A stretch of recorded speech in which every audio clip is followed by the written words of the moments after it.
तो एक तरफ डोनाल्ड ट्रंप दावा कर रहे हैं कि अगले 7 दिन में गाजा में युद्ध विराम हो जाएगा, लेकिन दूसरी तरफ नेतन्याहू हैं जो हर घंटे जंग को और बड़ा बना रहे हैं। गाजा, लेबनान, सीरिया, यमन, बीते 24 घंटे में इजराइल ने 4 जंगी मोर्चों पर धावा बोला है। आईडीएफ के ताजा ऑपरेशन में हमास, हिजबुल्लाह और हुती इजराइल के तीनों दुश्मनों को भारी नुकसान पहुंचा है। अब सवाल यह कि क्या ट्रंप का 7 दिन में युद्ध विराम वाला वादा सिर्फ एक भ्रम है या फिर नेतन्याहू ने ठान लिया है कि इन्हीं 7 दिनों में हर दुश्मन, हर प्रॉक्सी, यहां तक कि ईरान के हर मोहरे को खत्म कर देना है।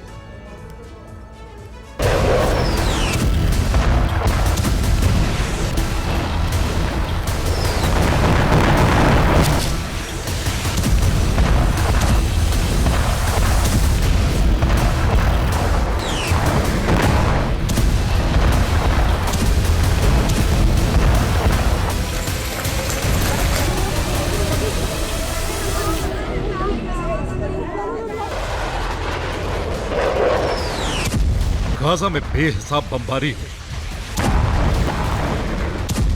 60 और लोगों की मौत हो गई। इजराइल के लेबनान में नया मोर्चा खोल दिया, दक्षिणी लेबनान में ड्रोन स्ट्राइक की। हिजबुल्लाह के ठिकानों पर भीषण बमबारी और हिजबुल्लाह की एंटी टैंक मिसाइल यूनिट का कमांडर अब्बार अल हसन वहबी मारा गया।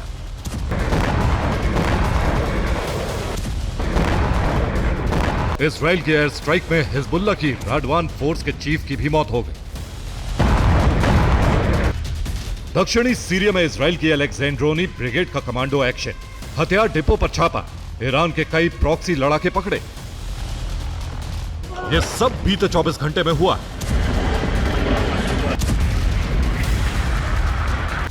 गाजा में बम बरस रहे हैं, लेबनान में एयर स्ट्राइक हो रही है और सीरिया में इजराइल का कमांडो एक्शन चल रहा है। अचानक इजराइल की डिफेंस फोर्स ने गाजा से लेकर लेबनान, सीरिया और यमन तक एक्शन तेज कर दिया है।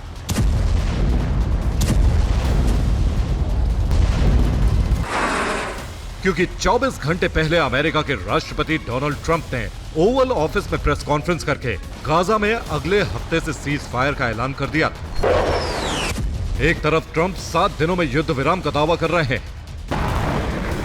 दूसरी तरफ नेतन्याहू गाजा, लेबनान, सीरिया और अब यमन तक युद्ध को और विस्तार देते जा रहे हैं। गाजा में कहर, लेबनान में बमबारी, सीरिया में कमांडो एक्शन और अब यमन में बैलिस्टिक मिसाइलों की गूंज।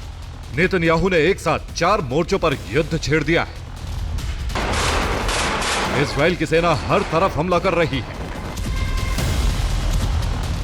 क्योंकि गाजा में सीज फायर हो, इससे पहले इजराइल हर दुश्मन को खत्म कर देना चाहता है।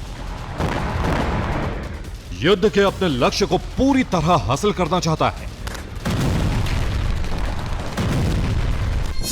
इजरायली सेना का दावा है कि उसने हमास के टॉप कमांडर हकम अल ईसा को मार गिराया है। आईडीएफ यानी इजरायली डिफेंस फोर्स ने दावा किया है कि हकम अल ईसा 7 अक्टूबर के हमले का मास्टरमाइंड था। हवा, जमीन और समुद्र के जरिए इजराइल पर हमले की योजना उसी ने बनाई थी। इसके अलावा लेबनान में आईडीएफ ने 2 बड़े कमांडर मार गिराए हैं, हसन मोहम्मद हमूदी बिन्त जुबैल में एंटी टैंक यूनिट का चीफ और अब्बास अल हसन वाहबी रेडवान फोर्स का खुफिया प्रमुख।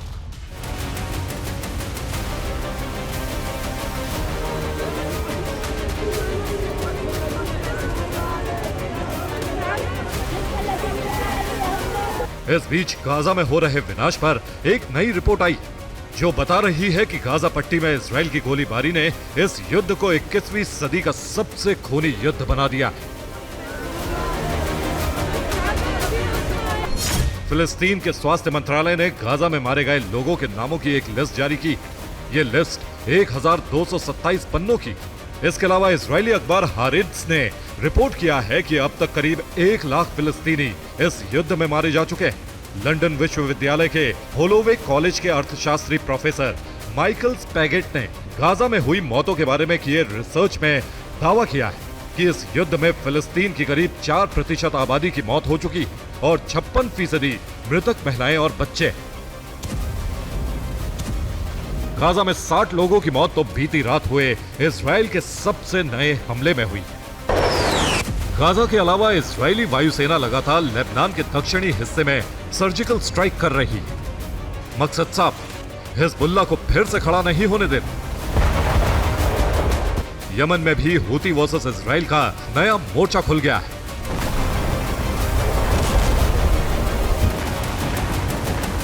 यमन से इजराइल के बेरशेबा शहर पर बैलिस्टिक मिसाइल दागी गई।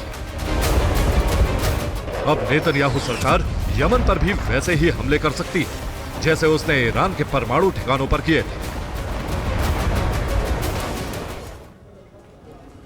और जिस समय नेतन्याहू ईरान के कई प्रॉक्सी को खत्म करने में जुटे थे, जिस समय इजराइल और अमेरिका ईरान पर दूसरे राउंड के हमले की तैयारी कर रहे हैं, उसी समय इजराइल के प्रधानमंत्री बेंजामिन नेतन्याहू इजराइल में ही संकट में फंस गए। नेतन्याहू पर भ्रष्टाचार के जो 3 केस दर्ज हुए हैं, उसमें अब उनसे पूछताछ होने वाली। इजरायली कोर्ट ने नेतन्याहू को समन किया है। इजरायली अदालत के इस फैसले से अमेरिका के राष्ट्रपति डोनाल्ड ट्रंप बुरी तरह से क्यों भड़क गए, अब हम आपको इससे जुड़ी रिपोर्ट दिखाते हैं।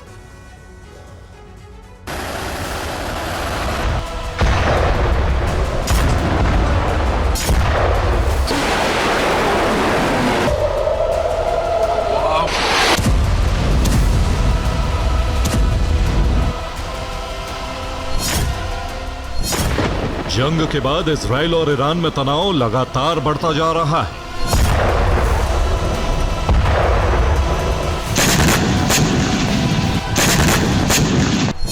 दोनों देशों में जो सीजफायर लागू है वो किसी भी वक्त टूट सकता है।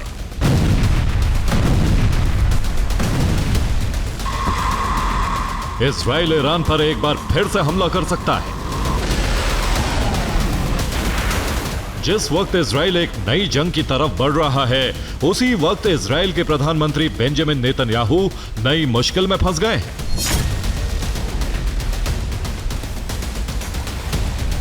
दरअसल नेतन्याहू पर 3 आपराधिक मामले चल रहे हैं। इन मामलों को लेकर नेतन्याहू को 30 जून को इजरायली कोर्ट में पेश होना है।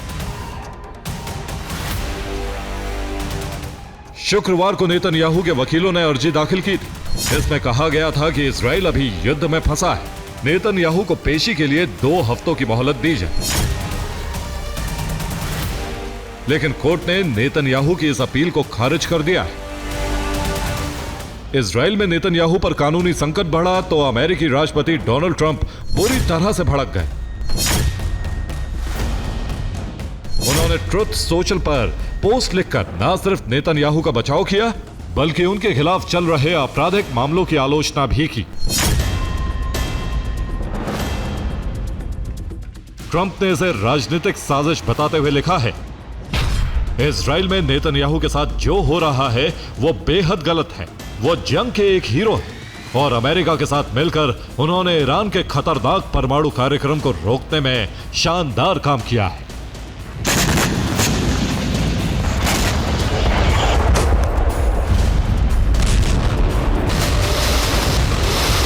अमेरिकी राष्ट्रपति डोनाल्ड ट्रंप यहीं नहीं रुके।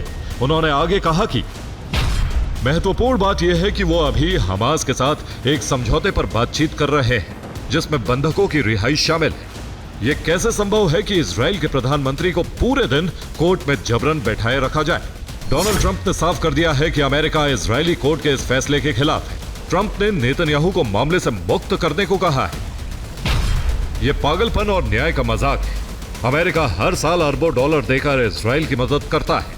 अमेरिका यह बर्दाश्त नहीं करेगा। हम इसका साथ नहीं दे सकते। नेतन्याहू को इस मामले से मुक्त किया जाना चाहिए। उनके पास और भी बड़े काम हैं।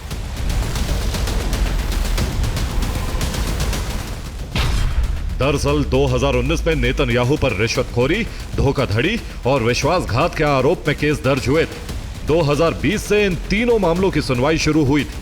अब इसी मामले में कोर्ट ने नेतन्याहू को पेश होने का आदेश दिया है। हालांकि नेतन्याहू पर जो 3 आरोप लगे हैं वो उससे अब तक इनकार करते आए हैं। ट्रंप ने नेतन्याहू का बचाव किया तो नेतन्याहू ने डोनाल्ड ट्रंप को धन्यवाद देने में देरी नहीं लगाई।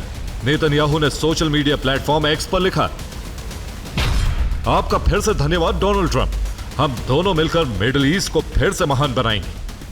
अब देखना यही है कि ट्रंप के हस्तक्षेप के बाद भी नेतन्याहू बच पाते हैं या नहीं। Bureau report, TV9 Bharatvarsh.